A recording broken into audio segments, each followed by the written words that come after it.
ਇੱਕ ਓੰਕਾਰ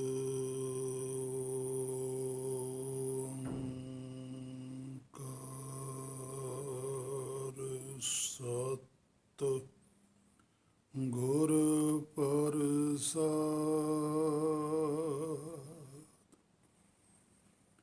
ਜੇ ਜੇ ਤੁਮਰੇ ਧਿਆਨ ਕੋ ਨਿਤ ਉਠਤੇ ਆਏ हैं संत, अंत लहेंगे मुक्त फल पावहेंगे भगवंत।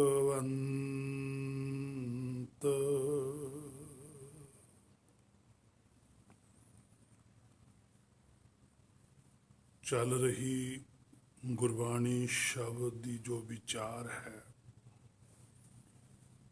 जो ਆਪਾਂ ਗੁਰ ਕਿਰਪਾ ਦੁਆਰਾ ਰਲ ਮਿਲ ਕੇ ਕਰ ਰਹੇ ਹਾਂ, ਜਿੰਨੀ ਕੁ ਸੋਝੀ ਗੁਰ ਬਖਸ਼ਦਾ ਹੈ। ਕੱਲ ਦਾ ਜੋ ਬਚਨ ਸੀ ਸਾਹਿਬ ਦਾ, ਆਪਾਂ ਨੇ ਉਸ ਦੀ ਵਿਚਾਰ ਕੀਤੀ। ਜੇ ਹੋਂ ਜਾਣਾ ਆਖਾਂ ਨਾਹੀਂ, ਕਹਿਣਾ ਕਥ ਨ ਜਾਈ।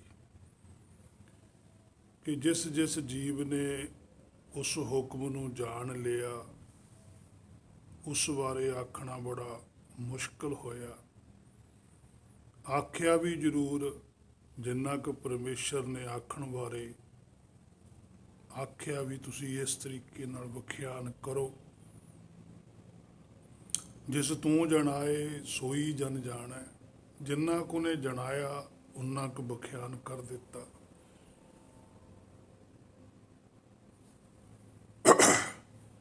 ਕਹਿਣਾ ਕਥਨ ਨਾ ਜਾਏ। ਉਸ ਦੀ ਜਿਹੜੀ ਕਥਨੀ ਹੈ, ਕਥ ਹੈ, ਜਿੰਨੀ ਮਰਜ਼ੀ ਵਿਆਖਿਆ ਕਰੀ ਚੱਲੋ, ਨਵੀਂ ਤੋਂ ਨਵੀਂ ਸੋਝੀ ਪਰਮੇਸ਼ਰ ਬਖਸ਼ਦਾ ਰਹਿੰਦਾ ਹੈ। ਗੁਰਮੁਖ ਉਸ ਸੋਝੀ ਨੂੰ ਸਾਂਝੀ ਕਰਦੇ ਰਹਿੰਦੇ ਹਨ। ਸਾਰੀ ਕਥਾ ਵਿਖਿਆਨ ਦਾ ਸਿਰਫ ਇੱਕੋ ਹੀ ਮਕਸਦ ਹੈ ਕਿ ਜਿਹੜੀ ਜੋਤ ਹੈ ਉਹ ਭਵ ਸਾਗਰ ਦੇ ਵਿੱਚੋਂ ਸੁਖ ਸਾਗਰ ਵਿੱਚ ਨਿਵਾਸ ਕਰੇ। ਜਿਹੜਾ ਮਨ ਸੁੱਤਾ ਪਿਆ ਉਹ ਜਾਗੇ, ਤੇ ਜਿਹੜੀ ਮੈਲ ਲੱਗੀ ਹੈ ਉਹ ਉਤਰ ਜਾਵੇ, ਤਾਂ ਕਿ ਜੀਵਨ ਸਫਲ ਗਿਣਿਆ ਜਾਵੇ। ਉਸ ਤੋਂ ਅੱਗੇ ਜਿਹੜਾ ਅੱਜ ਜੋ ਸਾਹਿਬ ਦਾ ਬਚਨ ਹੈ, ਜਿਸ ਦੀ ਆਪਾਂ ਵਿਚਾਰ ਕਰਾਂਗੇ, ਗੁਰਾਂ ਇੱਕ ਦੇਹ ਬੁਝਾਈ, ਸਭਨਾ ਜੀਆਂ ਕਾ ਇੱਕ ਦਾਤਾ, ਸੋ ਮੈਂ ਵਿਸਰ ਨਾ ਜਾਈ। ਹੁਣ ਇੱਥੇ ਪਾਤਸ਼ਾਹ ਜੋ ਗੁਰਬਾਣੀ ਦੀ ਸ਼ੁਰੂਆਤ ਹੈ, ਇੱਕ ਤੋਂ ਲੈ ਕੇ ਨਾਨਕ ਹੋਸੀ ਪੀ ਸੱਚ ਤੱਕ ਜਾਂ ਗੁਰਪ੍ਰਸਾਦ ਤੱਕ, ਜਿਸ ਨੂੰ ਅਸੀਂ ਮੂਲ ਮੰਤਰ ਆਖਦੇ ਹਾਂ, ਉੱਥੇ ਕੋਈ ਬੁਝਾਰਤ ਪਾਈ ਹੋਈ ਹੈ ਕਿ ਜਿਹੜਾ ਇੱਕ ਕੀ ਹੈ, ਓਅੰਕਾਰ ਕੀ ਹੈ। ਉਹ ਸਾਰੀ ਬੁਝਾਰਤ ਗੁਰਬਾਣੀ ਦੇ ਵਿੱਚ ਹੱਲ ਕੀਤੀ ਹੈ। ਕੁਛ ਉਸ ਬੁਝਾਰਤ ਨੂੰ ਛੱਡ ਕੇ ਜਿਹੜੀਆਂ ਹੋਰ ਮਤ ਮਤਾਂਤਰਾਂ ਹਨ, ਜੋ ਧਾਰਮਿਕ ਆਗੂ ਨੇ ਸੰਸਾਰੀ, ਉਹਨਾਂ ਨੇ ਉਸ ਇੱਕ ਬਾਰੇ ਕੁਛ ਹੋਰ ਵਿਖਿਆਨ ਕੀਤਾ ਹੋਇਆ। ਸੋ ਭਗਤ ਸਾਹਿਬਾਨਾਂ ਨੇ ਵਾ ਪਾਤਸ਼ਾਹੀਆਂ ਨੇ ਉਸ ਇੱਕ ਦੀ ਜੋ ਸ਼ੁੱਧ ਵਿਚਾਰ ਹੈ, ਜੋ ਅਸਲ ਵਿੱਚ ਇੱਕ ਹੈ, ਜਿੰਨਾ ਕੁ ਇੱਕ ਨੇ ਜਣਾਇਆ ਉਨਾ ਕੁ ਵਿਖਿਆਨ ਕੀਤਾ ਵੀ ਭਾਈ ਇੱਕ ਆਹ ਚੀਜ਼ ਹੈ, ਜੋ ਤੁਸੀਂ ਮੰਨਦੇ ਹੋ ਉਹ ਇੱਕ ਨਹੀਂ ਹੈ। ਹੁਣ ਤੁਸੀਂ ਆਪ ਹੀ ਦੋਏ ਧਿਰਾਂ ਪੁਟੰਤਰਾ ਕਰਕੇ ਵੇਖ ਲਓ, ਪਰਖ ਕੇ ਵੇਖ ਲਓ ਕਿ ਜਿਹੜਾ ਇੱਕ ਤੁਸੀਂ ਮੰਨਦੇ ਹੋ ਉਹਦੇ 'ਚ ਕੀ ਫਰਕ ਹੈ, ਜਿਹੜੇ ਇੱਕ ਨੂੰ ਅਸੀਂ ਮੰਨਦੇ ਹਾਂ ਉਹ ਇੱਕ ਕਿਸ ਤਰ੍ਹਾਂ ਦਾ ਹੈ। ਫੈਸਲਾ ਫਿਰ ਵੀ ਤੁਹਾਡੇ ਤੇ ਹੀ ਹੈ ਕਿ ਤੁਸੀਂ ਫੈਸਲਾ ਕਰਨਾ। ਜਿਵੇਂ ਪਾਤਸ਼ਾਹ ਕਹਿੰਦੇ ਆ, ਨਾਨਕ ਪਰਖੈ ਆਪ ਕੋ, ਪਰਖ ਤੁਸੀਂ ਆਪ ਹੀ ਕਰਨੀ। ਸੋਈ ਪੁਰਖ ਸੁਜਾਨ, ਕਹਿੰਦੇ ਉਹੀ ਪੁਰਖ ਸੁਜਾਨ ਹੁੰਦਾ, ਸਾਰੀ ਸੋਝੀ ਦਾ ਮਾਲਕ ਹੁੰਦਾ, ਜਿਹੜਾ ਪਰਖ ਕਰਦਾ ਆਪਣੀ।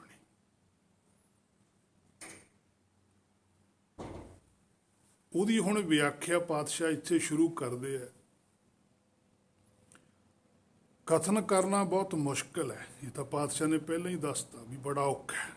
ਅਸੀਂ ਆਪਣੇ ਵੱਲੋਂ ਕੁਝ ਨਹੀਂ ਵਿਖਿਆਨ ਕਰ ਸਕਦੇ, ਕਿਉਂਕਿ ਸਾਡੇ ਕੋਲ ਕੋਈ ਇਸ ਤਰ੍ਹਾਂ ਦਾ ਸ਼ਬਦ ਨਹੀਂ ਹੈ। ਤੂੰ ਸਮਰੱਥ ਵੱਡਾ, ਮੇਰੀ ਮਤ ਥੋੜੀ ਨਾ। ਸਾਡੀ ਤਾਂ ਮਤ ਬਹੁਤ ਛੋਟੀ ਹੈ ਕਿ ਤੁਸੀਂ ਸਮਰੱਥ ਹੋ। ਸੱਚਖੰਡ ਵਾਲੇ ਸਾਰੀਆਂ ਜੋਤਾਂ ਸਮਰੱਥ ਨੇ। ਸਮਰੱਥ ਗੁਰੂ, ਉਹ ਗੁਰੂ ਸਮਰੱਥ ਹੈ। ਸਿਰ ਹੱਥ ਧਰਿਓ, ਸਿਰ ਦੇ ਉੱਪਰ, ਸਿਰ ਕੀ ਹੈ? ਬੁੱਧੀ, ਜੀਵ, ਜੋਤ, ਹੱਥ ਹੈ ਹੁਕਮ। ਉਹਨੇ ਆਪਣਾ ਹੁਕਮ ਆਪਣਾ ਰੱਖਿਆ ਉੱਪਰ। ਹੁਕਮ ਦੇ ਵਿੱਚ ਰਹਿ ਕੇ ਪਾਤਸ਼ਾਹ ਨੇ ਵਿਖਿਆਨ ਕੀਤਾ। ਭਾਵੇਂ ਮੁਸ਼ਕਲ ਆਈ, ਪਰ ਉਸ ਮੁਸ਼ਕਲ ਦੇ ਵਿੱਚੋਂ ਵੀ ਪਰਮੇਸ਼ਰ ਨੇ ਉਹਨਾਂ ਨੂੰ ਬਾਹਰ ਕੱਢਿਆ।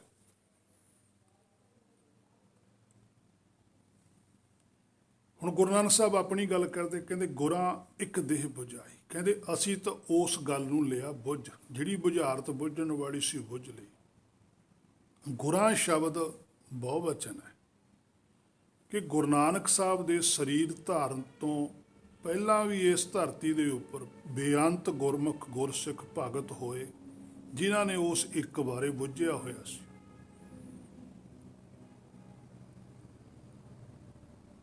ਇੱਕ ਸਦਾ ਹੀ ਰਹਿਣਾ ਹੈ, ਉਹੀ ਬੁਝਾਰਤ ਬੁੱਝਣੀ ਹੈ। ਜਿਹਨੇ ਵੀ ਉਹ ਬੁਝਾਰਤ ਬੁੱਝ ਲਈ, ਉਹ ਉਸੇ ਹੀ ਗਿਣਤੀ ਚ ਆਊਗਾ। ਭਾਵੇਂ ਸੱਚਖੰਡ ਦੇ ਅੰਦਰ ਗਿਣਤੀ ਨਹੀਂ ਹੈ, ਪਰ ਭਵਸਾਗਰ ਦੇ ਅੰਦਰ ਗਿਣਤੀ ਹੋਣ ਕਰਕੇ ਉਹਨੂੰ ਇੱਕ ਕਹਿਤਾ। ਸੱਚਖੰਡ 'ਚ 1 2 3 ਨਹੀਂ ਹੈ, ਉੱਥੇ ਮਾਇਆ ਨਹੀਂ ਹੈ। ਪਰ ਇੱਥੇ ਮਾਇਆ ਦੇ ਵਿੱਚ ਸਾਨੂੰ ਸਮਝਾਉਣ ਵਾਸਤੇ, ਜਿਵੇਂ ਪਾਤਸ਼ਾਹ ਕਬੀਰ ਸਾਹਿਬ ਕਹਿੰਦੇ ਆ, ਮਨ ਸਮਝਾਵਣ ਕਾਰਨ। ਹੁਣ ਮਨ ਨੂੰ ਸਮਝਾਉਣ ਲਈ ਕੋਈ ਨਾ ਕੋਈ ਤਾਂ ਕਾਰਨ ਬਣਾਉਣਾ ਪਊਗਾ। ਉਹ ਕੀ ਹੈ? ਕਸ਼ੁਕ ਪੜ੍ਹੀਏ ਗਿਆਨ, ਵੀ ਇਹਨੂੰ ਕੁਛ ਤਾਂ ਗਿਆਨ ਦੇਣਾ ਹੀ ਪਊਗਾ। ਉਹ ਗਿਆਨ ਦੇਣ ਵਾਸਤੇ, ਇਹਨੂੰ ਇਹਦੇ ਸਰੂਪ ਦਾ ਹੀ ਗਿਆਨ ਦੇਣ ਵਾਸਤੇ ਪਾਤਸ਼ਾਹ ਨੇ ਫਿਰ ਇਹ ਵਿਖਿਆਨ ਸ਼ੁਰੂ ਕੀਤਾ। ਭਗਤ ਸਾਹਿਬਾਨਾਂ ਨੇ ਵਿਆਖਿਆ ਕੀਤੀ, ਸ਼ਬਦ ਵਰਤੇ, ਪਰ ਜੋ ਸ਼ਬਦ ਪਰਮੇਸ਼ਰ ਨੇ ਵਰਤਾਏ ਵੀ ਆਹੀ ਅੱਖਰ ਲਿਖਣਾ, ਉਹੀ ਅੱਖਰ ਲਿਖਿਆ। ਆਪਣੀ ਮਰਜ਼ੀ ਨਾਲ ਪਾਤਸ਼ਾਹ ਨੇ ਅੱਖਰ ਵੀ ਨਹੀਂ ਪਾਇਆ, ਪਰ ਜਿਹੜੇ ਅੱਖਰ ਪਹਿਲਾਂ ਪਾਏ ਗਏ ਸੀ ਉਹਨਾਂ ਅੱਖਰਾਂ ਨੂੰ ਵੀ ਸ਼ੁੱਧ ਕੀਤਾ। ਸੋਧੇ ਸਿਮਰਤ ਸ਼ਾਸਤਰ ਸਗਲ, ਉਹ ਵੀ ਸ਼ੁੱਧ ਕੀਤੇ ਵੀ ਆਹ ਜਿਹੜਾ ਸ਼ਬਦ ਆ ਉਹ ਕਿਸੇ ਵਿਅਕਤੀ ਨਾਲ ਨਹੀਂ ਲੱਗ ਸਕਦਾ। ਇਹ ਵਿਅਕਤੀ ਦਾ ਨਹੀਂ ਸ਼ਬਦ, ਇਹ ਜੋਤ ਨਾਲ ਸੰਬੰਧਿਤ ਸ਼ਬਦ ਹੈ। ਜਦੋਂ ਤੁਸੀਂ ਇਹਨੂੰ ਬਾਹਰਲੇ ਸਰੀਰ ਨਾਲ ਲਾ ਲਓਗੇ ਤਾਂ ਲੋਕ ਫਿਰ ਬਾਹਰਲੇ ਸਰੀਰ ਨਾਲ ਤਾਂ ਜੁੜਨਗੇ ਹੀ ਜੁੜਨਗੇ। ਫਿਰ ਜੋਤ ਨਾਲ ਨਹੀਂ ਜੁੜਨਗੇ, ਜਾਤ ਨਾਲ ਜੁੜ ਜਾਣਗੇ। ਜਿਵੇਂ ਸੰਤ ਸ਼ਬਦ ਵੀ ਹੈ, ਸੰਤ ਸ਼ਬਦ ਜੋਤ ਨਾਲ ਸੰਬੰਧਿਤ ਹੈ, ਸਰੀਰ ਨਾਲ ਨਹੀਂ। ਬ੍ਰਹਮ ਗਿਆਨੀ ਸ਼ਬਦ ਬ੍ਰਹਮ ਨਾਲ ਸੰਬੰਧਿਤ ਹੈ, ਸਰੀਰ ਨਾਲ ਨਹੀਂ ਹੈ। ਹਾਂ, ਸਾਡੀ ਇਹੀ ਤਾਂ ਮੁਸ਼ਕਲ ਹੈ ਕਿ ਸਾਨੂੰ ਹੁਣ ਸਰੀਰ ਦੀਂਦਾ। ਅਸੀਂ ਆਪਣੇ ਥਾਂ ਤੇ ਸੱਚੇ ਹਾਂ ਸੰਸਾਰੀ ਪੱਖ ਤੋਂ, ਕਿਉਂਕਿ ਸਾਨੂੰ ਸਾਹਮਣੇ ਸਰੀਰ ਦਿਸ ਰਿਹਾ। ਪਰ ਜਿਹੜੇ ਪੁਰਖਾਂ ਨੇ ਗੁਰਬਾਣੀ ਲਿਖੀ ਹੈ ਉਹਨਾਂ ਨੂੰ ਸਰੀਰ ਨਹੀਂ ਸੀ ਦੀਂਦਾ, ਉਹਨਾਂ ਨੂੰ ਜੋਤ ਦੀਂਦੀ ਸੀ ਕਿ ਜਿਹੜਾ ਅਸਲੀ ਸਰੀਰ ਹੈ, ਜਿਹਦਾ ਸਰੀਰ ਹੈ, ਉਹ ਦਿਸਦਾ ਸੀ। ਇਸੇ ਕਰਕੇ ਉਹਨਾਂ ਦਾ ਤਾਲਮੇਲ ਨਹੀਂ ਸੀ ਆਮ ਪਬਲਿਕ ਦੇ ਨਾਲ, ਜਾਂ ਆਮ ਜਿਹੜੇ ਸੰਸਾਰੀ ਧਾਰਮਿਕ ਆਗੂ ਸੀ, ਗੁਰੂ ਸੀ, ਉਹਨਾਂ ਨਾਲ ਮੇਲ ਨਹੀਂ ਖਾਦਾ, ਕਿਉਂਕਿ ਉਹ ਉਹਨਾਂ ਨਾਲੋਂ ਗੱਲ ਹੀ ਡਿਫਰੈਂਟ ਕਰਦੇ ਸੀ। ਉਹ ਜਿਹੜੇ ਸੰਸਾਰੀ ਧਾਰਮਿਕ ਗੁਰੂ ਨੇ, ਸੰਸਾਰੀ ਧਾਰਮਿਕ ਆਗੂ ਨੇ, ਉਹ ਗੱਲ ਸਰੀਰ ਦੀ ਕਰਦੇ ਆ। ਜਿਹੜੇ ਨਿਰਾਕਾਰੀ ਧਾਰਮਿਕ ਲੋਕ ਨੇ, ਉਹ ਗੱਲ ਜੋਤ ਦੀ ਕਰਦੇ ਆ। ਹੁਣ ਉਹਨਾਂ ਨੂੰ ਜੋਤ ਦਿੰਦੀ ਹੈ, ਇਹਨਾਂ ਨੂੰ ਜਾਤ ਦਿੰਦੀ ਹੈ। ਇਹ ਆਪਣੇ ਥਾਂ ਤੇ ਸੱਚੇ, ਉਹ ਆਪਣੇ ਥਾਂ ਤੇ ਸੱਚੇ। ਇਸੇ ਕਰਕੇ ਇਹਨਾਂ ਦੀ ਗਿਣਤੀ ਬਹੁਤੀ ਨਹੀਂ ਹੁੰਦੀ, ਸੰਸਾਰੀਆਂ ਦੀ ਗਿਣਤੀ ਜ਼ਿਆਦਾ ਹੈ। ਜਿਵੇਂ ਹੁਣ ਪਾਤਸ਼ਾਹ ਨੇ ਕਹਿਤਾ ਵੀ ਜੋ ਦਿਸੈ ਸੋ ਮਾਇਆ, ਵੀ ਜਿਹੜਾ ਕੁਝ ਵੀ ਦਿਸਦਾ ਮਾਇਆ ਹੈ। ਕੂੜ ਰਾਜਾ, ਕੂੜ ਪਰਜਾ, ਕੂੜ ਸਭ ਸੰਸਾਰ। ਉਹ ਕਹਿੰਦੇ ਸਾਰਾ ਕੁਝ ਝੂਠ ਹੈ, ਪਰ ਹੁਣ ਦਿਸਦਾ ਰਿਹਾ। ਹੁਣ ਇਹਨੂੰ ਆਮ ਬੰਦਾ ਇਹ ਤੇ ਕਿਵੇਂ ਯਕੀਨ ਕਰੂਗਾ? ਉਹ ਕਹਿੰਦਾ ਵੀ ਸਾਰਾ ਕੁਝ ਤਾਂ ਸਾਹਮਣੇ ਆ, ਝੂਠ ਵਿੱਚ ਕੀ ਹੈ? ਪਰ ਹੁਣ ਪਾਤਸ਼ਾਹ ਜੋਤ ਦੇ ਲੈਵਲ ਤੋਂ ਗੱਲ ਕਰਦੇ ਆ, ਕਿਉਂਕਿ ਇਕੱਲੀ ਜੋਤ ਸੱਚ ਸਰੂਪ ਹੈ, ਬਾਕੀ ਸਾਰਾ ਕੁਝ ਝੂਠ ਹੈ। ਸਭੇ ਬੁੱਧੀ ਜਾਲੀਅਨ, ਇੱਕ ਰਹਿ ਤਤ ਗਿਆਨ ਜੀਓ। ਤਤ ਗਿਆਨ ਨਾਲ ਜਾਂਦਾ ਹੈ। ਤਤ ਜੋਤ ਆਪ ਹੈ, ਗਿਆਨ ਇਹਨੇ ਲੈਣਾ, ਇਹਨੂੰ ਇਹੀ ਗਿਆਨ ਲੈਣਾ ਵੀ ਮੈਂ ਤਤ ਸਰੂਪ ਹੈ। ਹੁਣ ਆਪਣੇ ਆਪ ਨੂੰ ਤਤ ਸਰੂਪ ਜਾਣਨਾ ਬਹੁਤ ਮੁਸ਼ਕਲ ਹੈ। ਹਰ ਇੱਕ ਗੱਲ ਦੇ ਵਿੱਚ ਮੁਸ਼ਕਲ ਹੀ ਮੁਸ਼ਕਲ ਖੜੀ ਹੁੰਦੀ ਹੈ। ਜਨ ਨਾਨਕ ਇਹ ਖੇਲ ਕਠਨ ਹੈ, ਇਹ ਬੜਾ ਔਖਾ ਹੈ। ਪਰ ਕਿਨ ਗੁਰਮੁਖ ਵਿਰਲੇ ਜਾਂਦਾ ਹੈ। ਪਰ ਗੁਰਮੁਖ ਹੈ ਜਿਹੜਾ ਉਹ ਜਾਣ ਲੈਂਦਾ ਹੈ। ਅਬ ਕਟ ਘਾਟੀ ਰਾਮ ਕੀ, ਬੜੀ ਔਖੀ ਘਾਟੀ ਹੈ। ਤਿਹ ਚੜ ਰਹੇ ਹੋ ਕਬੀਰ, ਕਬੀਰ ਸਾਹਿਬ ਚੜੇ। ਜਿਹੇ ਮਾਰਗ ਪੰਡਤ ਗਏ, ਪਾਛੇ ਪਰੀ ਵੀਰ। ਜਿਹੜਾ ਰਸਤਾ ਹੁਣ ਪੰਡਤ ਨੇ ਦੱਸਿਆ ਸੀ ਉਹਦੇ ਮਗਰ ਤਾਂ ਲਾਈਨ ਲੱਗੀ ਪਈ ਹੈ। ਦੁਨੀਆ ਪਤਾ ਨਹੀਂ ਕਿੰਨੀ ਕੁ ਜਾਂਦੀ ਹੈ।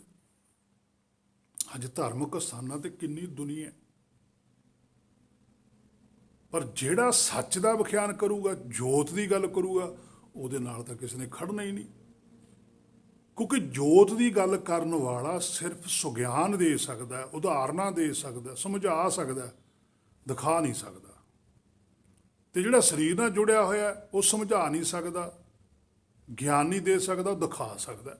ਉਹ ਕਹਿੰਦਾ ਤੇਰੇ ਸਾਹਮਣੇ ਹੈ। ਹੁਣ ਜੋਤ ਵਾਲਾ ਕਿਵੇਂ ਦਿਖਾਊਗਾ? ਜੋਤ ਤਾਂ ਨਿਰਾਕਾਰ ਹੈ। ਇਹ ਮੁਸ਼ਕਲ ਰਹਿੰਦੀ ਹੈ। ਇਸੇ ਕਰਕੇ ਪਾਤਸ਼ਾਹ ਨੇ ਵੀ ਆਖਣ ਔਖਾ ਸੱਚਾ ਨਾ, ਬੜਾ ਔਖੀ ਗੱਲ ਹੈ, ਪਰ ਕਹਿਣਾ ਪੈਂਦਾ ਹੈ। ਪਰਮੇਸ਼ਰ ਕਹਿੰਦਾ ਵੀ ਬੋਲੋ। ਸੋ ਗੁਰੂ ਨਾਨਕ ਸਾਹਿਬ ਕਹਿੰਦੇ ਗੁਰਾਂ ਇੱਕ ਦੇਹ ਬੁਝਾਈ, ਇੱਕ ਜਿਹੜੀ ਦੇਹ ਹੀ ਹੈ ਉਹ ਗੱਲ ਦੀ ਸਾਨੂੰ ਸੋਝੀ ਕਰਾਈ ਗੁਰਾਂ ਨੇ। ਹੁਣ ਗੁਰੂ ਨਾਨਕ ਸਾਹਿਬ ਤੋਂ ਪਹਿਲਾਂ ਭਗਤ ਸਾਹਿਬਾਨ ਸੀ, ਭਗਤਾਂ ਦੀ ਗੁਰਬਾਣੀ ਗੁਰੂ ਨਾਨਕ ਸਾਹਿਬ ਨੇ ਪੜ੍ਹੀ, ਤੇ ਫਿਰ ਗੁਰੂ ਨਾਨਕ ਸਾਹਿਬ ਸਾਰੀ ਧਰਤੀ ਹੈ ਜਿਹੜੀ ਜਿੱਥੇ ਜਿੱਥੇ ਵੀ ਲੋਕ ਵਸਦੇ ਆ ਗਏ ਨੇ, ਧਾਰਮਿਕ ਆਗੂਆਂ ਨਾਲ ਵਿਚਾਰਾਂ ਵੀ ਕੀਤੀਆਂ। ਜਦੋਂ ਉਹਨਾਂ ਨਾਲ ਵਿਚਾਰਾਂ ਕੀਤੀਆਂ ਤੇ ਉਹਨਾਂ ਦੇ ਕੋਲ ਭਗਤਾਂ ਦੀ ਗੁਰਬਾਣੀ ਸੀ, ਤੇ ਗੁਰੂ ਨਾਨਕ ਸਾਹਿਬ ਨੂੰ ਇੱਕ ਫਿਰ ਉਹਨਾਂ ਦੇ ਨਾਲ ਜਦੋਂ ਤਰਕ ਭਰੇ ਸ਼ਬਦ ਵਰਤਣੇ ਪਏ ਵੀ ਤੁਹਾਡੇ ਕੋਲ ਜਿਹੜੀ ਗੁਰਬਾਣੀ ਹੈ ਉਹ ਕੁਝ ਹੋਰ ਕਹਿ ਰਹੀ ਹੈ, ਤੁਸੀਂ ਕਰ ਕੁਝ ਹੋਰ ਰਹੇ, ਵੀ ਇਸ ਤਰ੍ਹਾਂ ਤਾਂ ਨਹੀਂ ਹੈ, ਵੀ ਤੁਸੀਂ ਝੂਠ ਕਿਉਂ ਬੋਲਦੇ ਹੋ, ਤੁਸੀਂ ਕਿਸੇ ਦਾ ਨਿੰਦਿਆ ਕਿਉਂ ਕਰਦੇ ਹੋ, ਤੁਸੀਂ ਈਰਖਾ ਕਿਉਂ ਕਰਦੇ ਹੋ, ਤੁਸੀਂ ਮਾਇਆ ਦਾ ਵਿਖਿਆਨ ਕਿਉਂ ਕਰਦੇ ਹੋ, ਜਦ ਕਿ ਤੁਹਾਡੇ ਕੋਲ ਜਿਹੜੀ ਪੋਥੀ ਹੈ ਉਹਦੇ ਵਿੱਚ ਤਾਂ ਲਿਖਿਆ ਹੈ ਵੀ ਇਹ ਚੀਜ਼ ਜ਼ਹਿਰ ਹੈ, ਕਿਸੇ ਦੀ ਨਿੰਦਿਆ ਨਹੀਂ ਕਰਨੀ ਚਾਹੀਦੀ, ਕਿਸੇ ਦਾ ਬੁਰਾ ਨਹੀਂ ਸੋਚਣਾ ਚਾਹੀਦਾ, ਪਰ ਤੁਸੀਂ ਤਾਂ ਕਰ ਰਹੇ ਹੋ। ਉਹ ਹੁਣ ਸੰਸਾਰੀ ਤੌਰ ਤੇ ਧਾਰਮਿਕ ਗੁਰੂ ਨੇ, ਜੋਤ ਦੇ ਤੌਰ ਤੇ ਗੁਰੂ ਨਾਨਕ ਸਾਹਿਬ ਜਾਣਦੇ ਆ। ਹੁਣ ਕਿਉਂਕਿ ਜਦੋਂ ਆਪਣੀ ਗੁਰੂ ਨਾਨਕ ਸਾਹਿਬ ਦੀ ਜਿਹੜੀ ਜੋਤ ਆ ਉਹ ਬਿਲਕੁਲ ਸ਼ੁੱਧ ਹੈ, ਤੇ ਦੂਜੇ ਦੀ ਜੋਤ ਦਾ ਤਾਂ ਪਤਾ ਲੱਗ ਹੀ ਜਾਂਦਾ, ਕਿਉਂਕਿ ਜਦੋਂ ਬੋਲਦਾ ਉਹਦੇ ਬੋਲਣ ਤੋਂ ਪਤਾ ਲੱਗਦਾ, ਉਹਦੀ ਕਹਿਣੀ ਤੋਂ ਹੀ ਪਤਾ ਲੱਗਦਾ, ਉਹਦੀ ਕਰਨੀ ਤੋਂ ਹੀ ਪਤਾ ਲੱਗ ਜਾਂਦਾ। ਪਰ ਲੱਗਦਾ ਗੁਰਮੁਖ ਨੂੰ ਹੈ, ਆਮ ਨੂੰ ਨਹੀਂ ਪਤਾ ਲੱਗਦਾ। ਆਮ ਲੋਕ ਤਾਂ ਇਹਨਾਂ ਗੱਲਾਂ ਦਾ ਭੈ ਪਾ ਦਿੰਦੇ ਆ ਵੀ ਗੁਰੂ ਨਾਨਕ ਸਾਹਿਬ ਅੰਤਰਜਾਮੀ ਸੀ, ਅਸੀਂ ਵੀ ਅੰਤਰਜਾਮੀ ਹਾਂ, ਸਾਨੂੰ ਵੀ ਸਾਰਾ ਪਤਾ ਲੱਗ ਜਾਂਦਾ, ਜਦ ਕਿ ਪਤਾ ਨਹੀਂ ਹੁੰਦਾ ਕੁਛ ਵੀ, ਉਹ ਭਰਮ ਪਾਇਆ ਹੁੰਦਾ ਹੈ। ਅੰਤਰਜਾਮੀ ਤਾਂ ਹਰ ਇੱਕ ਜੋਤ ਹੈ, ਹਰ ਇੱਕ ਵਿਅਕਤੀ ਹੈ ਜਿਹੜਾ ਮਨੁੱਖ ਹੈ ਉਹ ਅੰਤਰਜਾਮੀ ਹੈ। ਕਿਹਨੂੰ ਨਹੀਂ ਪਤਾ ਮੇਰੇ ਅੰਦਰ ਕੀ ਵਿਚਾਰ ਚੱਲਦੇ, ਮੈਂ ਕੀ ਕਰਦਾ। ਸਵੇਰ ਤੋਂ ਲੈ ਕੇ ਸ਼ਾਮ ਤੱਕ ਹਰ ਇੱਕ ਮਨੁੱਖ ਨੂੰ ਪਤਾ ਹੈ ਕਿ ਮੈਂ ਕੀ ਕੀਤਾ ਹੈ। ਗੁਰਬਾਣੀ ਨੇ ਫੈਸਲਾ ਦਿੱਤਾ, ਮਨ ਜਾਣਤ ਸਭ ਬਾਤ, ਸਭ ਨੂੰ ਪਤਾ ਹੈ। ਜਦੋਂ ਸਭ ਨੂੰ ਪਤਾ, ਸਾਰੇ ਅੰਤਰਜਾਮੀ ਨਾ ਹੋਏ। ਅੰਤਰਜਾਮੀ ਹੁੰਦਾ ਹੋਇਆ ਵੀ ਗਲਤੀ ਕਰਦਾ, ਜਿਹੜੇ ਕੰਮ ਨੂੰ ਅੰਤਰਜਾਮਤਾ ਵਰਤਣੀ ਸੀ ਉਧਰ ਨੂੰ ਨਹੀਂ ਵਰਤਦਾ। ਅੰਤਰਜਾਮਤਾ ਵਰਤਣੀ ਸੀ ਕਿ ਮੈਂ ਕੋਈ ਗਲਤ ਦਾਗ ਨਾ ਆਪਣੀ ਆਤਮਾ ਨੂੰ ਲਾ ਦਿਆਂ, ਮੇਰੇ ਮਨ ਨੂੰ ਮੈਲ ਨਾ ਲੱਗੇ, ਜਦੋਂ ਇਹ ਚੀਜ਼ ਮੈਲੀ ਹੈ ਮੈਂ ਨਹੀਂ ਚੱਕਣੀ। ਇੱਧਰ ਨੂੰ ਅੰਤਰਜਾਮਤਾ ਵਰਤਣੀ ਸੀ। ਅਸੀਂ ਅੰਤਰਜਾਮਤਾ ਵਰਤਦੇ ਹਾਂ ਮਾਇਆ ਵਾਸਤੇ,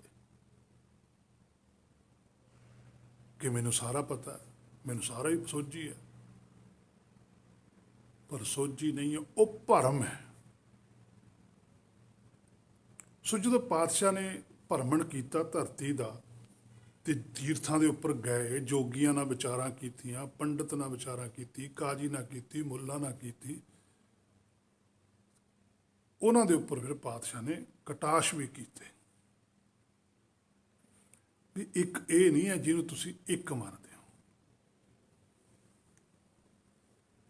ਕਿਉਂਕਿ ਉਹਨਾਂ ਨੇ ਇੱਕ ਹੋ ਗਏ ਸੀ। ਗੁਰੂ ਨਾਨਕ ਸਾਹਿਬ ਆਪ ਹੀ ਇੱਕ ਸੀ। ਇਹੀ ਤਾਂ ਉਹਨਾਂ ਨੇ ਬੁਝਾਰਤ ਬੁੱਝੀ ਵੀ ਇੱਕ ਤਾਂ ਜੋਤ ਆਪ ਹੁੰਦੀ ਹੈ, ਇਹ ਇੱਕ ਕਿਸੇ ਹੋਰ ਨੂੰ ਮੰਨਦੇ ਆ। ਮੰਨਦੇ ਕਿਸੇ ਇੱਕ ਨੂੰ ਹੋਰ ਨੂੰ ਹੈ, ਪੂਜਾ ਇਹ ਆਪਣੀ ਕਰਾ ਰਹੇ ਨੇ। ਤਾਂ ਹੀ ਨਾਮਦੇਵ ਜੀ ਨੇ ਵੀ ਇੱਕ ਨੂੰ ਜਾਣ ਕੇ ਕਿਹਾ ਸੀ ਨਾ ਵੀ ਹਿੰਦੂ ਅੰਨਾ ਤੁਰਕੂ ਕਾਣਾ, ਦੋਹਾਂ ਤੇ ਗਿਆਨੀ ਸਨ। ਗਿਆਨੀ ਤਾਂ ਫਿਰ ਨਾਮਦੇਵ ਜੀ ਪਾਤਸ਼ਾਹ ਆਪ ਹੀ ਸੀ, ਉਹ ਇੱਕ ਸੀਗੇ।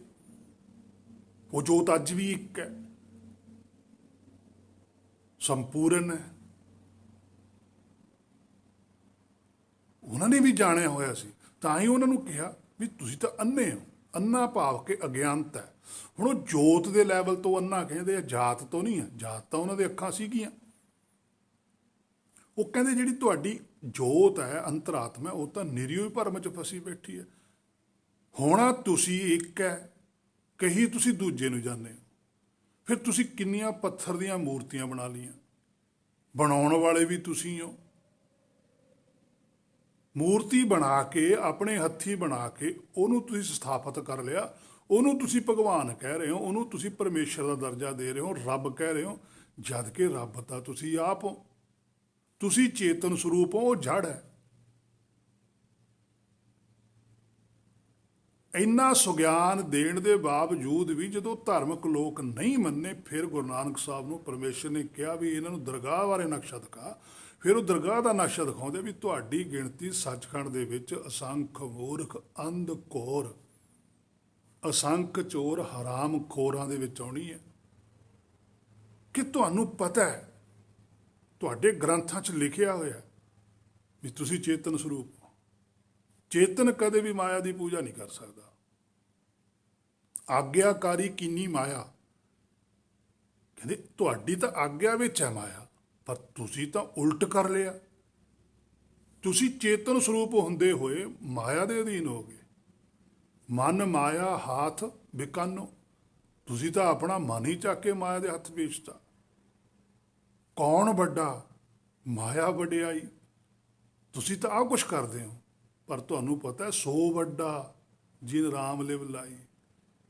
ਸੱਚਖੰਡ ਵਿੱਚ ਉਹ ਵੱਡਾ ਜਿਹਨੇ ਆਪਣੇ ਮੂਲ ਦੇ ਨਾਲ ਲਿਵ ਲਾਈ ਹੈ, ਜਿਹੜਾ ਆਪਣੀ ਅੰਤਰਾਤਮਾ ਦੀ ਸੋਝੀ ਲੈ ਰਿਹਾ। ਇਹ ਮੇਰੇ ਮਨਾ, ਇਹ ਗੱਲਾਂ ਤੇਰੇ ਤੇ ਵੀ ਆਉਣੇ ਨੇ, ਕਿਉਂਕਿ ਗੁਰਬਾਣੀ 'ਚ ਲਿਖੀਆਂ ਹੋਈਆਂ ਨੇ। ਉਹਨਾਂ ਨੇ ਤੇਰੇ ਮੂਹਰੇ ਗੁਰਬਾਣੀ, ਤੂੰ ਗੁਰਬਾਣੀ ਨੂੰ ਵੀ ਗੁਰੂ ਮੰਨਦਾ। ਉਹਨਾਂ ਨੇ ਗੁਰਬਾਣੀਓ ਪੇਸ਼ ਕਰਨੀ ਹੈ, ਜੈਸਾ ਸੇਵੇ ਤੈਸਾ ਹੋਏ। ਉਹ ਜਿਹਾ ਹੀ ਕੁਛ ਹੋਣਾ ਨਾ। ਜਿਹੜਾ ਜਿਹਨੂੰ ਵੀ ਆਪਣਾ ਗੁਰੂ ਮੰਨਦਾ, ਉਹਨਾਂ ਨੇ ਉਹਨੂੰ ਬੁਲਾ ਲੈਣਾ ਵੀ ਲਿਆ ਭਾਈ ਇੱਥੇ ਦੱਸ। ਫਿਰ ਕੀ ਜਵਾਬ ਦੇਵੇਗਾ? ਗੁਰ ਪੀਰ ਹਾਮਾ ਤਾਂ ਭਰੈ ਜਾਂ ਮੁਰਦਾਰ ਨਾ ਖਾਏ। ਉਹ ਵੀ ਹਾਮੀ ਤਾਂ ਹੀ ਭਰਨਗੇ ਵੀ ਜੇ ਉਹਨਾਂ ਦੀ ਗੱਲ ਮੰਨੀ ਹੋਊਗੀ। ਜਿਹੜੀਆਂ ਗੱਲਾਂ ਤੋਂ ਤੈਨੂੰ ਰੋਕਿਆ ਉਹਨਾਂ ਨੇ, ਉਹ ਤਾਂ ਤੂੰ ਕਰ ਰਿਹਾ। ਮਾਇਆ ਜਿਹੜੀ ਸਾਰੀ ਇਹ ਮੁਰਦਾਰ ਹੈ। ਕੋਈ ਵੀ ਸੰਸਾਰ ਦੇ ਅੰਦਰ ਜਿਹੜੀ ਚੀਜ਼ ਮਾਇਆ ਤੋਂ ਬਣੀ ਹੋਈ ਹੈ, ਤੁਸੀਂ ਉਹਨੂੰ ਰੱਖ ਲਓ, ਖਰਾਬ ਹੁੰਦੀ ਹੈ। ਜਿਹੜੀ ਚੀਜ਼ ਖਰਾਬ ਹੁੰਦੀ ਹੈ ਫਿਰ ਉਹ ਮੁਰਦਾਰ ਹੀ ਹੈ। ਕੋਈ ਵੀ ਚੀਜ਼ ਬਣਾ ਕੇ ਦੇਖ ਲਓ ਤੁਸੀਂ, ਉਹ ਮੁਰਦਾਰ ਹੈ। ਗੁਰ ਕੀ ਹੈ? ਸਾਡਾ ਮੂਲ ਆਪਣਾ। ਉਹ ਹਾਮੀ ਤਾਂ ਹੀ ਭਰੂਗਾ। ਇਹ ਮੇਰੇ ਮਨਾ ਤੇਰੀ ਗਵਾਹੀ ਤਾਂ ਹੀ ਦਊਗਾ ਜੇ ਤੂੰ ਹੁਣ ਸੱਚ ਨਾਲ ਜੁੜਿਆ ਹੋਵੇਂਗਾ। ਜੇ ਤੂੰ ਗੁਰ ਦੀ ਗੱਲ ਮੰਨੀ ਹੋਊਗੀ ਤਾਂ ਹੀ ਉਹਨੇ ਤੇਰੀ ਗਵਾਹੀ ਦੇਣੀ। ਤੂੰ ਤਾਂ ਜੁੜਿਆ ਹੋਇਆ ਸਰੀਰ ਨਾਲ, ਮੁਰਦਾਰ ਨਾਲ। ਉਹ ਗਵਾਹੀ ਨਹੀਂ ਭਰਦਾ। ਸਿਆਣਾ ਬੰਦਾ ਕਦੇ ਵੀ ਝੂਠੇ ਦੀ ਗਵਾਹੀ ਨਹੀਂ ਦਿੰਦਾ ਸੰਸਾਰ 'ਚ। ਤੇ ਦਰਗਾਹ ਦੀ ਗੱਲ ਤਾਂ ਫਿਰ ਵੱਖਰੀ ਹੈ। ਸੋ ਪਾਤਸ਼ਾਹ ਨੇ ਉਹਨਾਂ ਨੂੰ ਸਾਰਿਆਂ ਨੂੰ ਵੇਖਿਆ ਵੀ ਇਹ ਤੀਰਥਾਂ ਤੇ ਬੈਠੇ ਨੇ, ਕਿੰਨੀ ਦੁਨੀਆ ਇਹਨਾਂ ਦੇ ਉੱਪਰ ਭਰੋਸਾ ਕਰੀ ਬੈਠੀ ਹੈ। ਇਹ ਤਾਂ ਸਾਰਿਆਂ ਦੇ ਹੀ ਰਾਹ ਰੋਕੀ ਜਾਂਦੇ ਆ। ਅਸੰਖ ਗਲਵੱਡ ਹੱਤਿਆ ਕਮਾਏ। ਅਸੰਖਾਂ ਹੀ ਜੋਤਾਂ ਨੇ ਜਿਨ੍ਹਾਂ ਨੂੰ ਸੱਚ ਦੀ ਸੋਝੀ ਹੀ ਨਹੀਂ ਆਉਣ ਦਿੰਦੇ। ਉਹਨਾਂ ਦਾ ਗਲ ਵੱਢਦੇ ਆ। ਗਲ ਵੱਢਣਾ ਹੁੰਦਾ, ਉਹਨਾਂ ਨੂੰ ਸੱਚ ਦੀ ਸੋਝੀ ਉਹ ਨਾ ਆਉਣ ਦੇਣੀ, ਉਹਨਾਂ ਨੂੰ ਪਤਾ ਹੀ ਨਹੀਂ ਲੱਗਣ ਦੇਣਾ ਵੀ ਜੋਤ ਹੈ ਤੂੰ ਵੀ ਇੱਥੇ ਕੁਝ ਕਰਨਾ ਹੈ। ਉਹਨੂੰ ਸਾਰਾ ਚੱਕ ਕੇ ਸਰੀਰ ਨਾਲ ਹੀ ਜੋੜੀ ਰੱਖਣਾ। ਇਹ ਹੱਤਿਆ ਹੈ। ਕਿਸੇ ਨੂੰ ਉਹਦੀ ਸੋਝੀ ਉਹ ਨਾ ਆਉਣ ਦੇਣੀ, ਉਹਨੂੰ ਪਤਾ ਹੀ ਨਹੀਂ ਲੱਗਣ ਦੇਣਾ। ਕੂੜ ਡੋਬੈ ਪੂਰਾਂ ਦੇ ਪੂਰ ਪਾਤਸ਼ਾਹ ਕਹਿੰਦੇ ਤੁਸੀਂ ਡੋਬ ਕੇ ਰੱਖਦੇ। ਪਾਹਨ ਬੋਡੀ ਪ੍ਰਥਮੀ ਪੰਡਤ ਬਾੜੀ ਬਾਟ, ਸ੍ਰੀ ਕਬੀਰ ਸਾਹਿਬ ਜੀ ਕਹਿੰਦੇ ਪੱਥਰ ਦੀ ਪੂਜਾ ਕਰਾ ਕੇ ਤੁਸੀਂ ਪ੍ਰਥਮੀ ਡੋਬ ਕੇ ਰੱਖਦੀ। ਕਹਿੰਦੇ 10ਵੇਂ ਪਾਤਸ਼ਾਹ ਵੀ ਕਹਿੰਦੇ ਕਾਹੇ ਪੂਜਤ ਹੈ ਪਸ ਪਾਹਨ ਮੇ ਪਰਮੇਸ਼ਰ ਨਾਹੀ। ਤੂੰ ਪਸ਼ੂਆਂ ਕਹਿੰਦੇ ਪੱਥਰ 'ਚ ਵੀ ਕਿਤੇ ਰੱਬ ਹੁੰਦਾ। ਪਰ ਹੁਣ ਸਾਡੀ ਸਿੱਖ ਮੱਤ ਦੇ ਵਿੱਚ ਮੈਂ ਵੀ ਇਹ ਗੱਲਾਂ ਸੁਣੀਆਂ ਨੇ ਕਿ ਜੀ ਜੇ ਭਾਵਨਾ ਹੋਵੇ ਤਾਂ ਪੱਥਰ 'ਚੋਂ ਵੀ ਰੱਬ ਪ੍ਰਗਟ ਹੋ ਜਾਂਦਾ ਹੈ। ਫਿਰ ਇਹਦਾ ਮਤਲਬ 10ਵੇਂ ਪਾਤਸ਼ਾਹ ਨੇ ਭਾਵਨਾ ਵਾਲਿਆਂ ਦੇ ਉੱਪਰ ਤਰਕ ਕੀਤੀ ਹੈ। ਜਾਂ ਤਾਂ ਉਹ ਲਿਖ ਦਿੰਦੇ ਵੀ ਭਾਵਨਾ ਵਾਲਾ ਪੱਥਰ 'ਚੋਂ ਰੱਬ ਪੈਦਾ ਕਰ ਸਕਦਾ, ਉਹ ਪੱਥਰ 'ਚ ਰੱਬ ਨਹੀਂ ਹੁੰਦਾ। ਗੁਰਬਾਣੀ 'ਚ ਕਿਤੇ ਨਹੀਂ ਲਿਖਿਆ ਹੁੰਦਾ। ਫਿਰ ਕਹਿੰਦੇ ਜੀ ਕਣ ਕਣ ਦੇ ਵਿੱਚ ਭਗਵਾਨ ਹੈ, ਜਰੇ ਜਰੇ ਵਿੱਚ ਰੱਬ ਹੈ। ਜਰੇ ਜਰੇ 'ਚ ਰੱਬ ਥੋੜ੍ਹੋ ਹੈ। ਘਟ ਘਟ ਮੈਂ ਹਰਜੂ ਵਸਾ ਲਿਖਿਆ ਗੁਰਬਾਣੀ ਨੇ। ਘਟ ਦੇ ਅੰਦਰ ਹੈ, ਘਟ ਚੇਤਨ ਹੁੰਦਾ। ਇਹ ਸਰੀਰ ਦੇ ਅੰਦਰ ਵੀ ਜੋਤ ਨਹੀਂ ਹੈ। ਇਹ ਸਰੀਰ ਦੇ ਅੰਦਰ ਇੱਕ ਘਟ ਹੈ, ਉਸ ਘਟ ਦੇ ਵਿੱਚ ਜੋਤ ਦਾ ਨਿਵਾਸ ਹੈ।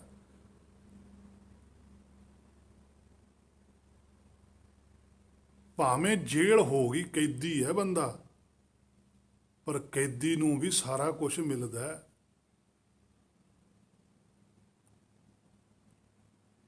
ਉਹਨੂੰ ਨਾਲ ਗਿਆਨ ਵੀ ਦਿੱਤਾ ਜਾਂਦਾ ਵੀ ਤੂੰ ਇੱਥੋਂ ਨਿਕਲਣਾ, ਮਾੜਾ ਕੰਮ ਨਾ ਕਰੀ, ਜਿਹੜੀ ਗਲਤੀ ਹੋ ਗਈ ਤਾਂ ਹੋ ਗਈ। ਇਸੇ ਤਰ੍ਹਾਂ ਸੱਚਖੰਡ 'ਚੋਂ ਜਿਹੜੀ ਜੋਤ ਹੈ ਮੇਰੇ ਮਨ ਤੂੰ ਆ ਤਾਂ ਗਿਆ ਇੱਥੇ ਵਿਰੋਧ ਕਰਕੇ ਸੱਚਖੰਡ ਵਾਲਿਆਂ ਦਾ, ਪਰ ਉਹਨਾਂ ਨੇ ਤੇਰੇ ਭਲੇ ਵਾਸਤੇ ਤੈਨੂੰ ਇੱਕ ਘਟ ਦਿੱਤਾ ਹੈ। ਉਸ ਘਟ ਦੇ ਅੰਦਰ ਹੈ ਤੂੰ, ਤਾਂ ਹੀ ਤਾਂ ਤੈਨੂੰ ਸੁਗਿਆਨ ਕਰਾਉਂਦੇ। ਨਹੀਂ ਉਹਨਾਂ ਨੂੰ ਸੁਗਿਆਨ ਕਰਾਉਣ ਦੀ ਕੀ ਲੋੜ ਹੈ, ਤੈਨੂੰ ਇੱਥੋਂ ਕੱਢਣ ਦੀ ਕੀ ਲੋੜ ਹੈ। ਫਿਰ ਤਾਂ ਹੀ ਤਾਂ ਤੈਨੂੰ ਕਹਿੰਦੇ ਆ ਬੰਦ ਖਲਾਸੀ ਭਾਣੇ ਹੋਏ, ਭਾਣੇ ਵਿੱਚ ਆ ਜਾ। ਆ ਜਿਹੜੀ ਬੰਦ ਹੋਇਆ ਨਾ, ਬਾਉਂਡ ਹੈ ਤੂੰ ਘਟ ਦੇ ਅੰਦਰ, ਇਹ ਚੋਂ ਬਾਹਰ ਨਿਕਲ। ਫੂਟੋ ਆਂਡਾ ਭਰਮ ਕਾ, ਉੱਥੇ ਆਂਡਾ ਕਹਿਤਾ। ਮਨੇ ਪਿਆ ਪ੍ਰਗਸ, ਸ਼ਬਦ ਹੀ ਵਰਤਿਆ ਪਾਤਸ਼ਾਹ ਨੇ। ਉਹਨੇ ਸ਼ਬਦਾਂ ਦੀ ਬੁਝਾਰਤ ਉਹ ਬੁੱਝਣੀ ਹੈ ਅਸੀਂ ਬਸ।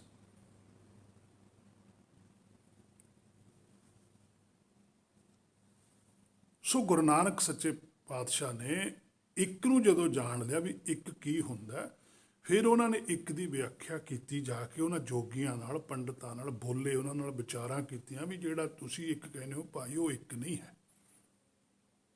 ਉਸ ਤਰ੍ਹਾਂ ਦਾ ਇੱਕ ਕੋਈ ਚੀਜ਼ ਨਹੀਂ ਹੈ।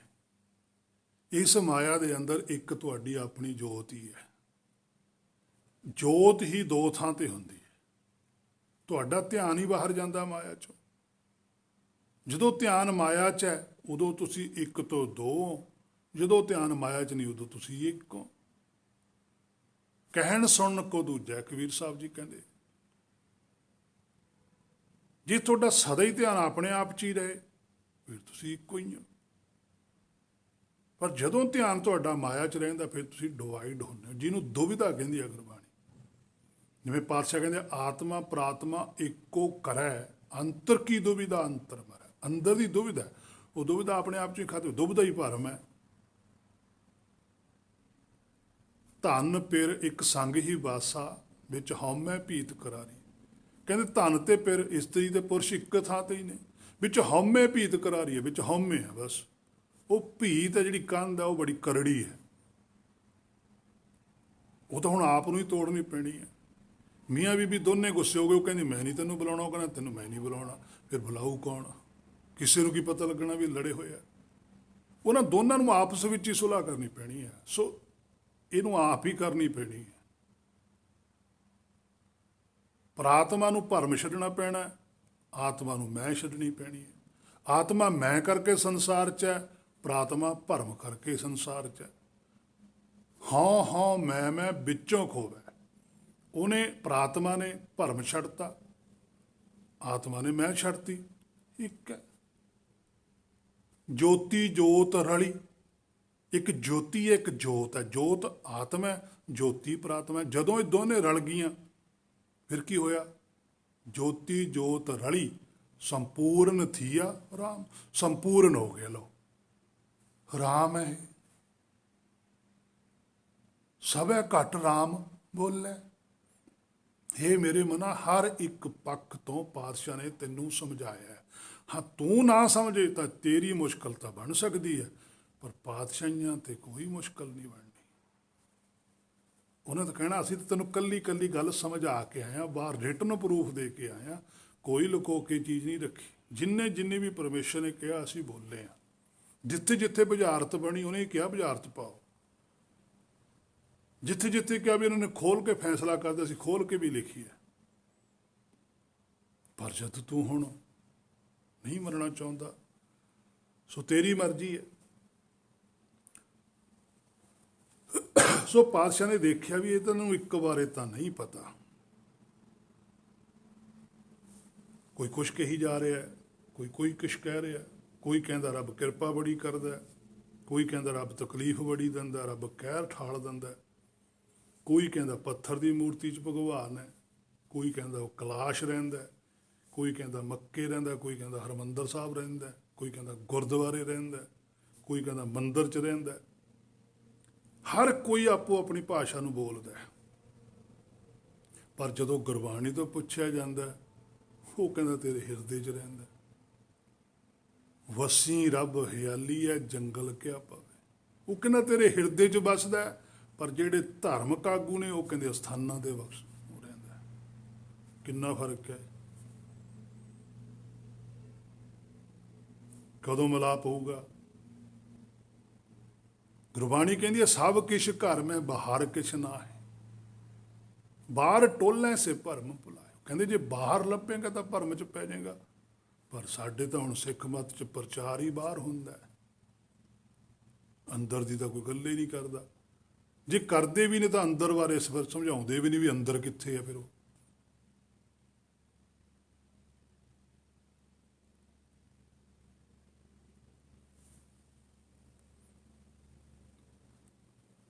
ਸੋ ਇਹ ਸਾਰਾ ਕੁਝ ਪਾਤਸ਼ਾਹ ਨੇ ਦੇਖ ਕੇ ਫਿਰ ਪਰਮੇਸ਼ਰ ਨੇ ਕਿਹਾ ਵੀ ਠੀਕ ਹੈ ਹੁਣ ਤੂੰ ਬੋਲ। ਫਿਰ ਉਹ ਗੁਰੂ ਨਾਨਕ ਸਾਹਿਬ ਕਹਿੰਦੇ ਹੁਣ ਮੈਂ ਬੋਲੂੰ ਇੱਕ ਬਾਰੇ ਵੀ ਇੱਕ ਕੀ ਹੈ। ਪਰ ਹੇ ਸੱਚੇ ਪਾਤਸ਼ਾਹ, ਹੇ ਅਕਾਲ ਪੁਰਖ, ਇਹ ਸੋਝੀ ਹੁਣ ਤੂੰ ਬਖਸ਼ਣੀਆਂ ਨਾਲ ਦੀ ਨਾਲ ਹੀ। ਤੇਰੇ ਬੁਲਾਏ ਹੀ ਬੋਲਣਾ, ਜਿਵੇਂ ਤੂੰ ਮੈਨੂੰ ਬੁਲਾਵੇਂਗਾ ਉਵੇਂ ਮੈਂ ਬੋਲੂੰਗਾ। ਕਿਹਦੇ ਬਾਰੇ ਬੋਲਣਾ? ਸਭਨਾ ਜੀਆਂ ਕਾ ਇੱਕ ਦਾਤਾ। ਕਿੱਡੀ ਵੱਡੀ ਹੈ ਪੰਕਤੀ ਦੇ ਅੰਦਰ ਪਾਤਸ਼ਾਹ ਨੇ ਮਨੌਤ ਤੋੜੀ ਹੈ ਸੰਸਾਰ ਦੀ। ਕਿਉਂਕਿ ਸੰਸਾਰ ਦੇ ਵਿੱਚ ਲੋਕ ਦਾਤੇ ਬਣੇ ਬੈਠੇ।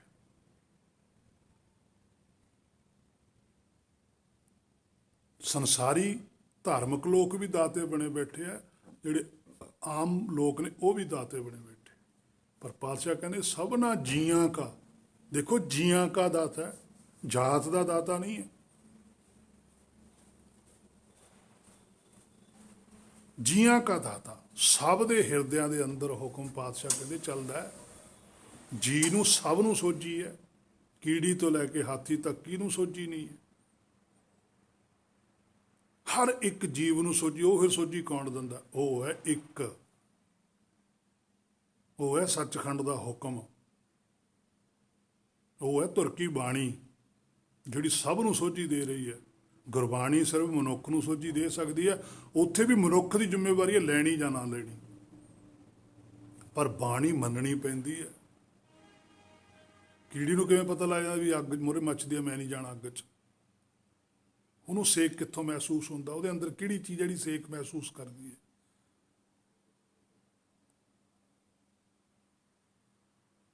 ਕੀੜੀ ਮਿੱਠੇ ਨੂੰ ਕਿਉਂ ਜਾਂਦੀ ਹੈ, ਖੱਟੇ ਨੂੰ ਕਿਉਂ ਨਹੀਂ ਖਾਂਦੀ? ਉਹ ਸੋਝੀ ਕੌਣ ਕਰਾਉਂਦਾ? ਉਹ ਹੈ ਹੁਕਮ। ਉਹਦੇ ਅੰਦਰ ਵੀ ਜੋਤ ਹੈ। ਉਹੀ ਜੋਤ ਟਰੈਵਲ ਕਰਦੀ ਆਉਂਦੀ, ਅੱਗੇ ਵੱਧਦੀ ਆਉਂਦੀ। ਉਹੀ ਜੋਤ ਨੇ ਮਨੁੱਖਾ ਤਨ ਧਾਰਨਾ। ਪੂਰੀ ਸੋਝੀ ਕਰਵਾ ਕੇ ਲਿਆਉਂਦਾ ਹੁਕਮ। ਪਰ ਉਹਨਾਂ ਜੂਨੀਆਂ ਦੇ ਵਿੱਚ ਜੋਤ ਪਿੱਛੇ ਵੀ ਨਹੀਂ ਜਾਂਦੀ, ਅੱਗੇ ਵੱਧਦੀ ਆਉਂਦੀ ਹੈ। ਵੱਧਦੀ ਵੱਧਦੀ ਮਨੁੱਖ ਤਨ ਤੱਕ ਆਉਂਦੀ। ਇੱਥੇ ਆ ਕੇ ਇਹਦਾ ਟੰਤਰਾ ਹੁੰਦਾ ਵੀ ਇਹਨੇ ਅੱਗੇ ਜਾਣਾ ਜਾਂ ਪਿੱਛੇ ਜਾਣਾ।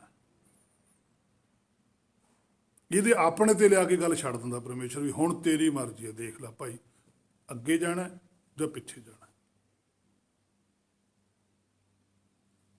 ਇਸ ਪੌੜੀ ਤੇ ਜੋ ਨਰ ਚੁੱਕਾ, ਆ ਲਾਸਟ ਹੈ, ਆਏ ਜਾਏ ਦੁੱਖ ਪਾਏਦਾ। ਕਹਿੰਦੇ ਤੇਰੀ ਮਰਜ਼ੀ ਹੈ ਭਾਈ, ਦੁੱਖ ਪਾਉਣਾ ਜਾਂ ਸੁੱਖ ਪਾਉਣਾ। ਇੱਥੇ ਫੈਸਲਾ ਮਨੁੱਖ ਨੇ ਕਰਨਾ। ਆਪਣ ਹੱਥੀਂ ਆਪਣਾ ਆਪੇ ਹੀ ਕਾਜ ਸਵਾਰੀ ਹੈ, ਇੱਥੇ ਸਵਾਰਨਾ ਪੈਣਾ ਮਨਾ ਤੈਨੂੰ ਆਪਣਾ ਕਾਜ। ਇਹਦੇ ਵਿੱਚ ਕਿਸੇ ਨੇ ਨਹੀਂ ਫੈਸਲਾ ਕੋਈ ਕਰਨਾ, ਇੱਥੇ ਤੈਨੂੰ ਖੁਦ ਨੂੰ ਫੈਸਲੇ ਕਰਨੇ ਪੈਣੇ, ਖੁਦ ਸਟੈਂਡ ਲੈਣਾ ਪੈਣਾ, ਖੁਦ ਤੈਨੂੰ ਕਹਿਣਾ ਪੈਣਾ ਕਿ ਤੇਰੇ ਕੋਲ ਕੀ ਹੈ। ਤਾਂ ਹੀ ਪਾਤਸ਼ਾਹ ਨੇ ਕਿਹਾ ਸੀ ਸਭ ਆਪ ਗੁਣ ਮੈਂ ਗੁਣ ਨਹੀਂ ਕੋਈ, ਕਿਉਂ ਕਰ ਕੰਤ ਮਿਲਾਵਾ ਹੋਈ, ਨਾ ਮੈਂ ਰੂਪ ਨ ਵੰਕੇ ਨੈਣਾ, ਨਾ ਕੁਲ ਟੰਗ ਨ ਮਿੱਟ। ਸਾਰਾ ਕੁਝ ਸੱਚ ਵਿਖਿਆਨ ਕੀਤਾ ਸੀ ਆਪਣੇ ਮੂਲ ਦੇ ਅੱਗੇ ਵੀ ਮੈਂ ਦੇ ਕੋਲ ਤਾਂ ਕੁਝ ਵੀ ਨਹੀਂ ਹੈਗਾ, ਤੂੰ ਕਿਰਪਾ ਕਰ, ਤੂੰ ਸੋਝੀ ਬਖਸ਼। ਹੁਣ ਇੰਨਾ ਕੁਛ ਤਾਂ ਕਿਹਾ ਜਾਊਗਾ ਜੇ ਗਿਆਨ ਹੋਊਗਾ। ਜੇ ਗਿਆਨ ਹੀ ਨਹੀਂ, ਅਗਿਆਨੀ ਪੁਰਸ਼ ਦਾ ਕਹਿੰਦਾ ਮੇਰੇ ਕੋਲ ਹੀ ਸਾਰਾ ਕੁਛ ਹੈ। ਉਹ ਕਹਿੰਦਾ ਮੈਂ ਸਭ ਕਹਤੇ हैं ਪਾਇਆ, ਘਾਟ ਨਾ ਕਿ ਨਹੀਂ ਕਾਇਆ।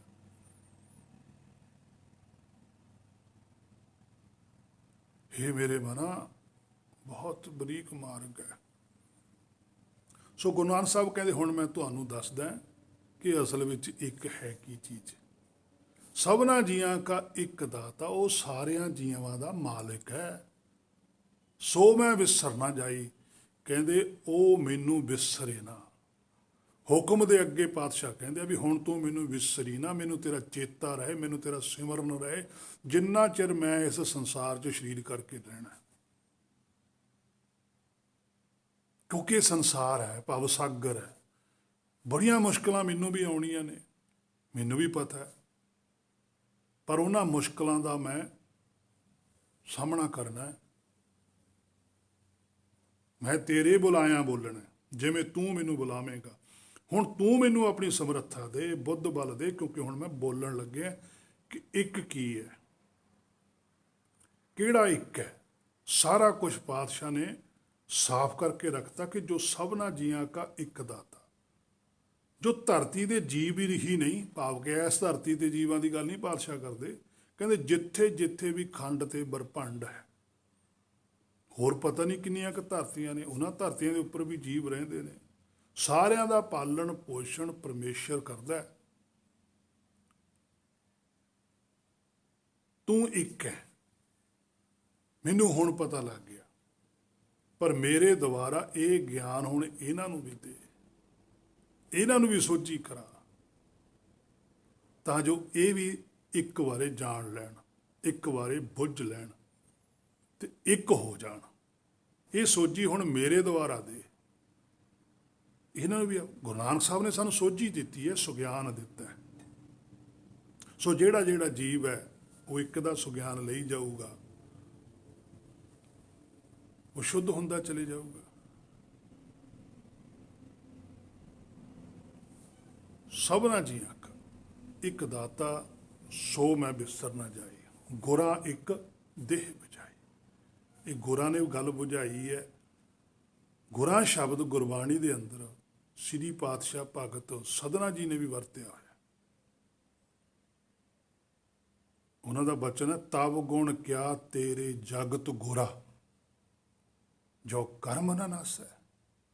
ਕਹਿੰਦੇ ਤਵ ਗੁਣ ਕਿਆ ਤੇਰੇ, ਕਹਿੰਦੇ ਤੇਰੇ ਕਿੰਨੇ ਕੁ ਗੁਣਾਂ ਦਾ ਮੈਂ ਵਿਖਿਆਨ ਕਰਾਂ, ਤੇਰੇ 'ਚ ਤਾਂ ਗੁਣਾਂ ਦਾ ਕੋਈ ਅੰਤ ਹੀ ਨਹੀਂ। ਜਗਤ ਗੁਰਾ, ਦੇਖੋ ਜਗਤ ਨੂੰ, ਸਾਰੇ ਸੰਸਾਰ ਨੂੰ ਗਿਆਨ ਤੂੰ ਦੇ ਰਿਹਾ, ਸੋਝੀ ਤੂੰ ਕਰਵਾ ਰਿਹਾ। ਫਿਰ ਹੋ ਹੀ ਨਹੀਂ ਸਕਦਾ ਕਿ ਮੇਰਾ ਕਰਮ ਨਾ ਨਾਸੈ, ਮੇਰੀ ਸੋਚ ਖਤਮ ਨਾ ਹੋਵੇ। ਜਦੋਂ ਇੰਨਾ ਪਤਾ ਲੱਗ ਗਿਆ ਵੀ ਸਾਰਾ ਕੁਝ ਤਾਂ ਪਰਮੇਸ਼ਰ ਦੇ ਹੱਥ 'ਚ ਆ, ਮੇਰੇ ਤਾਂ ਹੱਥ 'ਚ ਕੁਛ ਨਹੀਂ ਹੈ। ਜਦੋਂ ਮੇਰੇ ਹੱਥ 'ਚ ਕੁਛ ਨਹੀਂ, ਫਿਰ ਮੈਂ ਕਰਨਾ ਵੀ ਕੀ ਹੈ? ਫਿਰ ਤਾਂ ਉਹ ਕਰਾ ਰਿਹਾ, ਉਹ ਕਰਨਾ। ਮੇਰਾ ਮੁਝ में कुछ नहीं, जो कुछ है सो तेरा, तेरा तुझको सौंपते क्या लागे मेरा। ਹੁਣ ਤੇਰਾ ਤੁਝ ਕੋ ਸੌਂਪਤੇ ਕੀ ਹੈ? ਮਨ ਹੈ, ਮਨ ਨੂੰ ਹੀ ਮੇਰਾ ਮੰਨਦੇ ਆ, ਆਪਣਾ ਵੀ ਮੇਰਾ ਮਨ ਐਂ ਕਰਦਾ। ਉਹ ਕਹਿੰਦਾ ਜਦੋਂ ਨੂੰ ਪਤਾ ਲੱਗੇ ਵੀ ਮਨ ਵੀ ਤਾਂ ਮੇਰਾ ਨਹੀਂ, ਮਨ ਤਾਂ ਤੇਰਾ ਹੈ। ਤੇਰਾ ਹੀ ਮਨ ਤੈਨੂੰ ਤੇਰੇ ਅੱਗੇ ਰੱਖਤਾ ਵੀ ਆ ਚੱਕ, ਆ ਇਹ ਫੇਰ ਕੇ ਅੱਗੇ ਰੱਖਣੀ। ਇਹ ਹੈ ਦਿਉਰਾ ਫੇਰਨਾ, ਮਨ ਫੇਰਤਾ, ਆਪਣਾ ਹੀ ਮਨ ਫੇਰ ਕੇ ਆਪਣੇ ਮੂਲ ਦੇ ਅੱਗੇ ਲਿਆਂਦਾ। ਵਿਆਹ ਲੈ ਫੇਰ ਦਿਆ ਦਿਹੋਰਾ ਨਾਮੇ ਕੋ, ਜਦੋਂ ਉਹਦੇ ਅੰਦਰ ਨਾਮ ਦੀ ਭੁੱਖ ਪੈਦਾ ਹੋਈ ਨਾਮਦੇਵ ਜੀ ਦੇ, ਫਿਰ ਉਹਨੇ ਆਪਣੇ ਮਨ ਫੇਰਿਆ ਵੀ ਓਹੋ ਮਨ ਤਾਂ ਅੜਿੱਕਾ ਪੈਂਦਾ, ਇਹੀ ਤਾਂ ਭੁੱਖ ਨਹੀਂ ਪੈਦਾ ਹੋਣ ਦਿੰਦਾ।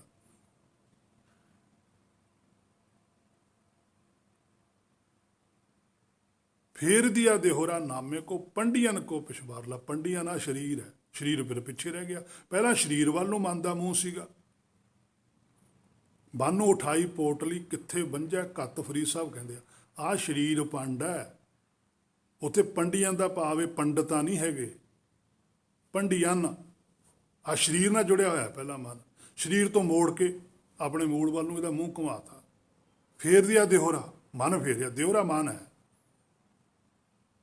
ਕਿਉਂਕਿ ਪੰਜਵੇਂ ਪਾਤਸ਼ਾਹ ਨੇ ਨਹੀਂ ਕਿਹਾ ਮਨ ਮੰਦਰ, ਫਿਰ ਉੱਥੇ ਕੀ ਕਹੋਗੇ ਤੁਸੀਂ? ਉਹ ਕਿਹੜਾ ਮੰਦਰ ਹੈ ਵੀ? ਔਰ ਨਾਮਦੇਵ ਜੀ ਪਾਤਸ਼ਾਹ ਨੇ ਆਪਣੀ ਗੁਰਬਾਣੀ 'ਚ ਸਿੱਧਾ ਵੀ ਲਿਖਤਾ, ਭਗਤ ਜਨਾ ਕੋ ਦਿਹੋਰਾ ਫੇਰਿਆ। ਦੇਖੋ ਭਗਤ ਜਨਾ ਕੋ, ਭਗਤ ਸਭ ਦਾ ਮੂਲ ਹੈ, ਜਨਾ ਸ਼ਬਦ ਬਹੁਵਚਨ ਹੈ। ਸਾਰਿਆਂ ਨਾਲ ਹੀ ਇਹ ਘਟਨਾ ਘਟਦੀ ਹੈ, ਹਰ ਇੱਕ ਜੀਵ ਨਾਲ ਹੀ ਇਹ ਕਰਾਮਾਤ ਵਰਤਦੀ ਹੈ। ਸਭ ਨੂੰ ਹੀ ਆਪਣਾ ਮਨ ਘੁਮਾਉਣਾ ਪੈਣਾ, ਸਭ ਨੂੰ ਹੀ ਮਨ ਫੇਰਨਾ ਪੈਣਾ। ਮਨ ਹੀ ਤਾਂ ਦਿਓਰ ਹੈ। ਬਾਹਰਲੇ ਦਿਹੋਰੇ ਤਾਂ ਨਾਮਦੇਵ ਜੀ ਕਦੇ ਗਏ ਹੀ ਨਹੀਂ, ਨਾਲੇ ਉਸ ਵੇਲੇ ਤਾਂ ਇਹਨਾਂ ਨੂੰ ਹੀ ਨਹੀਂ ਸੀ ਜਾਣ ਦਿੰਦੇ, ਕਿਉਂਕਿ ਸਰੀਰ ਕਰਕੇ ਜਾਤਪਾਤ ਦਾ ਬੜਾ ਚੱਕਰ ਸੀ ਉਸ ਵੇਲੇ। ਬਾਹਰਲੇ ਦਿਹੋਰੇ ਨੂੰ ਤੇ ਮੰਦਰ ਨੂੰ ਤਾਂ ਖੁਦ ਨਾਮਦੇਵ ਜੀ ਆਪ ਰੱਦ ਕਰਦੇ ਆ ਕਿ ਮੈਂ ਨਹੀਂ ਬਾਹਰਲੇ ਦਿਹੋਰੇ ਨੂੰ ਮੰਨਦਾ ਹੈਗਾ, ਮੈਂ ਧਰਤੀ ਤੇ ਮੰਨਦਾ ਹੀ ਨਹੀਂ।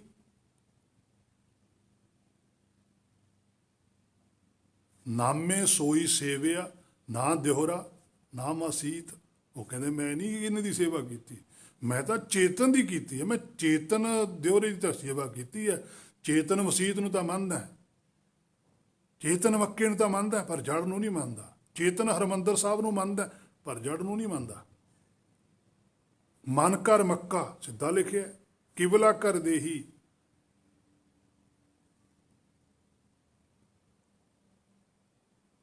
ਬੋਲਣ ਹਾਰ ਭਰਮ ਗੁਰ ਇਹੀ।